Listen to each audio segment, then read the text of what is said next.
जय हिंद दोस्तों, आप सभी का स्वागत है हमारे इस चैनल सरकारी पॉइंट पर।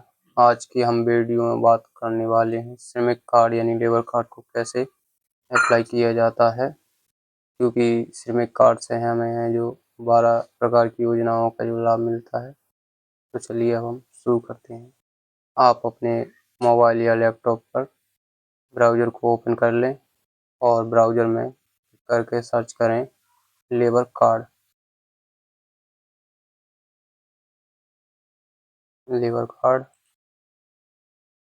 तो आपके सामने फर्स्ट लिंक आएगी upbocw.in। इस पर क्लिक करें। क्लिक करते ही आपके सामने कुछ इस तरह का एक पेज खुलेगा। इस पर आपको मुख्य पृष्ठ पर क्लिक करना है। मुख्य पृष्ठ पर क्लिक करते ही आपके सामने कुछ एक नया पेज खुलेगा। इस नए पेज में इस नोट को है जो यहाँ से कैंसिल करना है। मुख्य पृष्ठ पर क्लिक करते ही आप एक नए पेज पर पहुँच जाएंगे, यानी श्रमिक विभाग की ऑफिशियल वेबसाइट पर। तो आप नीचे देखेंगे श्रमिक पंजीयन का नया लिंक। इस पर आपको क्लिक करना है। फिर आपके सामने है जो श्रमिक पंजीयन का आवेदन एक नया पेज खुलकर आएगा। इसमें आपको 3 कॉलम देखने को मिलेंगे: मंडल, जनपद, श्रमिक का आधार नंबर। तो दोस्तों, इन तीनों कॉलमों को भरने से पहले हम निर्देश यानी नोट्स पढ़ लेते हैं। इसमें बताया गया है कि आवेदक की है जो आयु 18 से 60 वर्ष के बीच होनी चाहिए। और दूसरा निर्देश है जो आपके श्रमिक है जो कार्य अवधि है जो 90 दिन से कम नहीं होनी चाहिए, वरना आपका श्रमिक कार्ड रिजेक्ट हो जाएगा।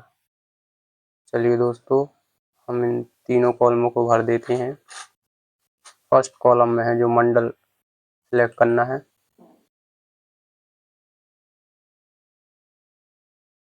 सेकंड कॉलम में है जो जनपद, और थर्ड कॉलम में है श्रमिक का आधार कार्ड नंबर भरना है। जनपद, मंडल, जनपद, श्रमिक का आधार नंबर है जो भर दिया है। अब हम तीनों कॉलमों को भरकर सर्च पर क्लिक करेंगे।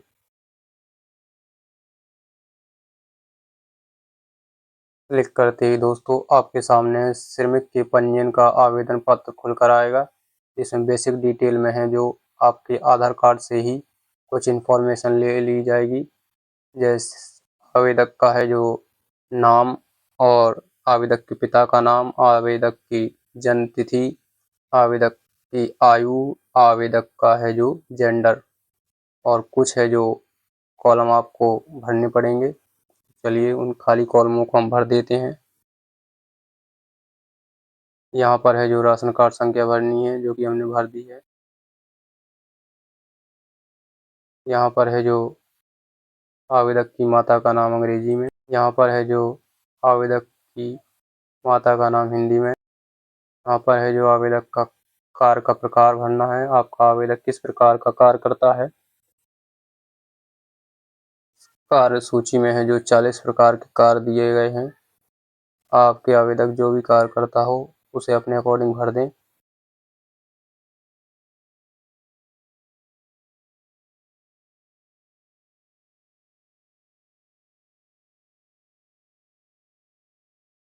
और यहाँ पर है जो आवेदक की वैवाहिक स्थिति भरनी है। आपका आवेदक विवाहित है या अविवाहित।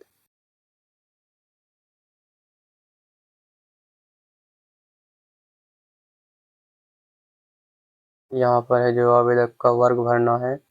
आपका आवेदक किस वर्ग से आता है। ओबीसी, एसटी, एससी, माइनॉरिटी या फिर जनरल से। यहाँ पे आवेदक की ईमेल भरनी है। अगर ईमेल हो तो भर दें, भरने से छोड़ दें।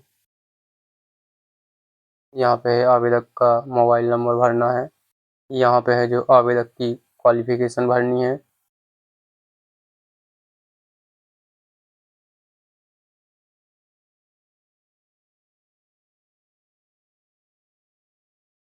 और इस बॉक्स को तब टिक करना है अगर आपके आवेदक ने कभी मनरेगा में कार्य किया हो तो इसे टिक कर दें, वरना ये कोई ज़रूरी नहीं है।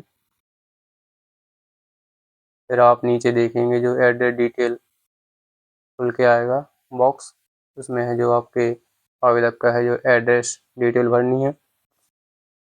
तो यहाँ आपको अपने आवेदक का जनपद भरना है।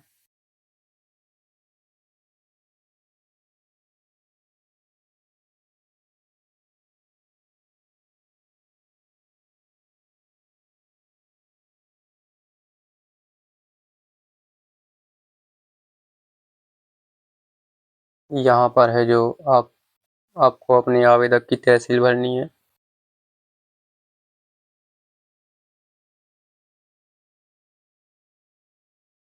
यहाँ पर है जो आपको, अगर आपका आवेदक ग्रामीण इलाके से आता है तो विकास खंड भरें, और अगर शहरी इलाके से आता है तो नगर निकाय।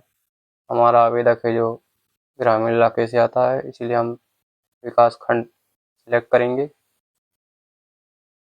यहाँ पे विकास खंड भर देंगे।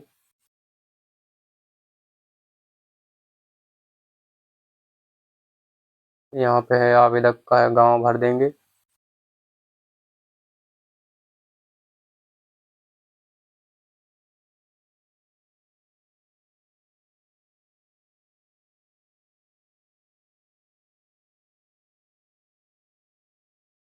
यहाँ पे आवेदक का पिन कोड भर देंगे।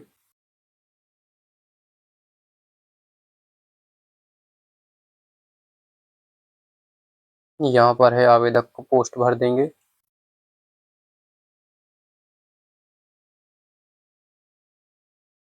यहाँ पे आवेदक का थाना भर देंगे।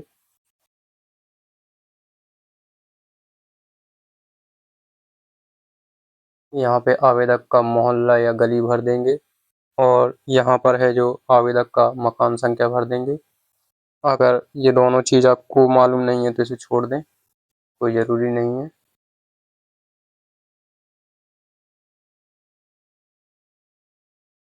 यहाँ आप देखेंगे आवेदक का स्थायी पता, अगर ऊपर का वर्तमान पता और स्थायी पता दोनों सेम है तो इस बॉक्स को टिक कर दें। हमारे में दोनों सेम ही है, इसलिए हम इसे टिक कर देंगे।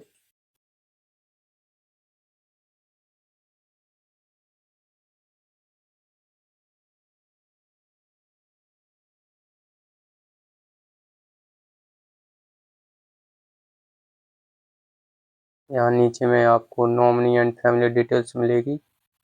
तो यहाँ पर है विदेश में भी कार्य करने हेतु, यहाँ पर है जो ये दो बॉक्स हाँ या नहीं दिए गए हैं, इसको आपको हाँ तब टिक करना है अगर आपका आवेदक भविष्य में किसी अन्य देश में कार्य करने के लिए इच्छुक हो तो हाँ पे क्लिक करें, वरना इसे नहीं पे रहने दें।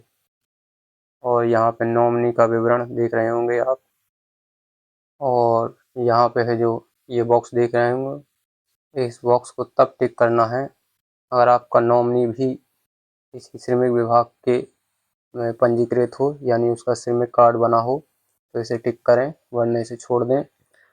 मैं आपको दोस्तों बता दूं, नॉमिनी उसे कहते हैं जैसे श्रमिक आपका जो आवेदक है, आवेदक के अलावा कोई अन्य व्यक्ति आपके परिवार का, यानी आवेदक के परिवार का, जो जिसका नाम और उसका संबंध यहाँ पे भरेंगे उसे हम नॉमिनी कहेंगे। तो यहाँ पे उस नॉमिनी का अंग्रेजी में नाम, यहाँ पे हिंदी में, और यहाँ पे है जो संबंध भरेंगे। देखिए दोस्तों, हमने नॉमिनी का अंग्रेजी में नाम और हिंदी में और संबंध भर दिया है। और नीचे देखेंगे श्रमिक के परिवार के सदस्यों का विवरण। तो मैं दोस्तों आपको बता दूं, श्रमिक के परिवार के सदस्यों का विवरण है जो ऑनलाइन फिल नहीं किया जाता है।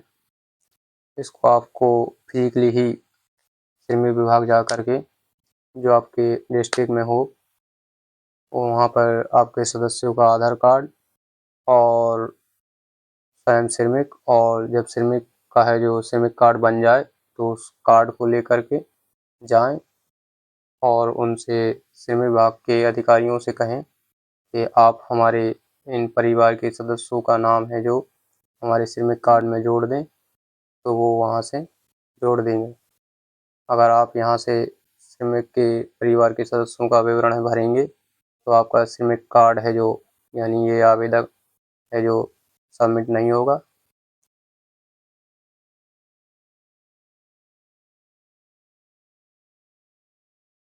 अब आपको यहाँ पे मिलेगा बैंक एवं अभिलेख का विवरण और नीचे आपको बैंक का विवरण भरना पड़ेगा। तो यहाँ पे है जो आवेदक का खाता संख्या, आवेदक का IFSC कोड, इन दोनों बॉक्सों को भरने के बाद बैंक का नाम और शाखा है जो स्वयं अपने आप ही फैच होकर आ जाएगी। फिर उसके बाद है जो खाता का प्रकार यहाँ पे भरेंगे, आपके श्रमिक का खाता किस प्रकार का है, सेविंग या करंट या जनधन वाला।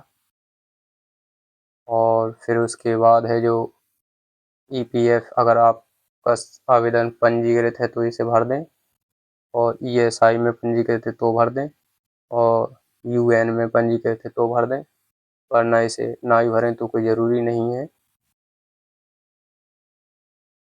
और यहाँ पे आप देख रहे होंगे किसी अन्य राज्य के किसी बोर्ड में पंजीयन का विवरण, अगर आपका आवेदक है जो किसी दूसरे राज्य में पंजीकृत है यही श्रमिक विभाग की में, तो इसे टिक करें वरना इसे छोड़ दें। अब नीचे आने के बाद देखेंगे स्वघोषणा प्रमाण पत्र, और यहाँ पे लिखा दिख रहा है आपको श्रमिक पंजीयन हेतु स्वघोषणा प्रमाण पत्र, इसे आपको भरना है। तो आप नीचे स्क्रॉल करेंगे तो यहाँ पे देखेंगे आप विगत 12 वर्षों में कितने नियोजकों के यहाँ कार्य किए हैं। यानी नियोजक से मतलब है दोस्तों जैसे मालिक, ठेकेदार या फिर प्रधान। यानी बीते हुए 12 वर्षों में यानी 365 दिनों में जितने भी मालिक या ठेकेदार के यहाँ कार्य किया है तो यहाँ पे उतने संख्या डाल देंगे।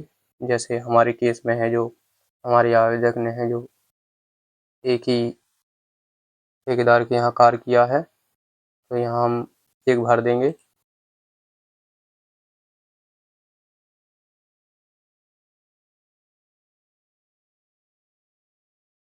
आप देखेंगे दोस्तों नियोजक की संख्या है जो एक भरते ही आपके सामने 4 प्रकार के कॉलम खुल कर आएंगे।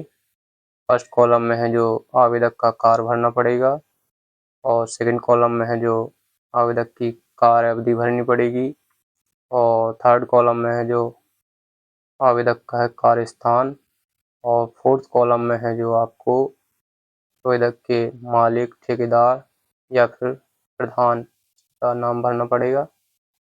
तो इन्हें भी हम भर देते हैं।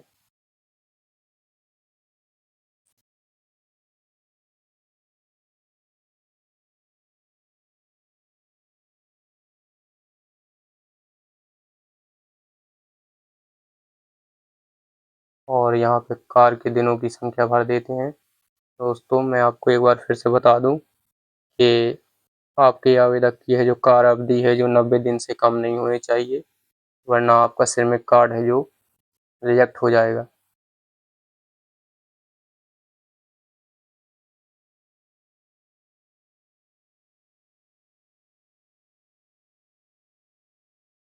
देखिए दोस्तों हमने है जो कार्य के दिनों की अवधि भर दी है 95। अब यहाँ पे है थर्ड कॉलम में है कार्य के स्थान का नाम भरना है।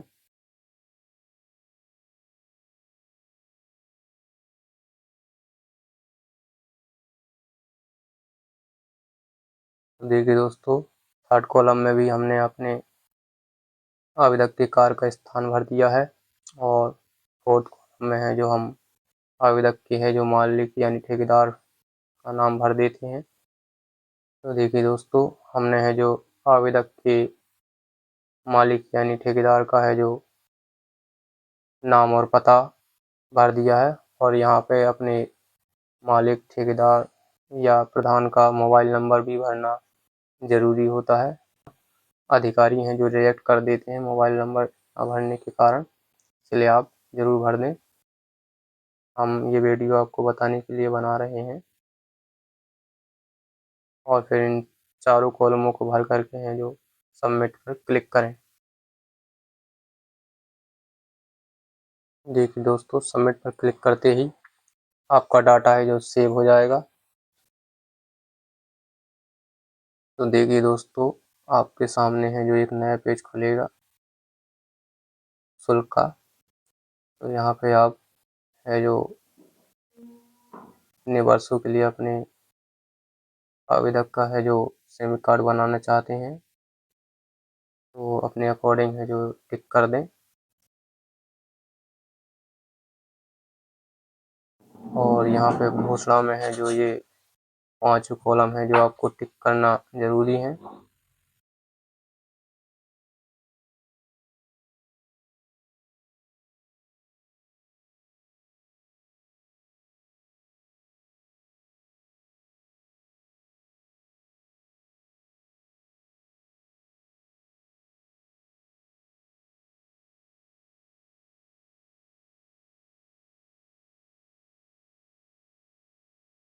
तो देखिए दोस्तों, हमने है इन 5 कॉलमों को टिक कर दिया है और हम 3 वर्ष को भी टिक कर चुके हैं।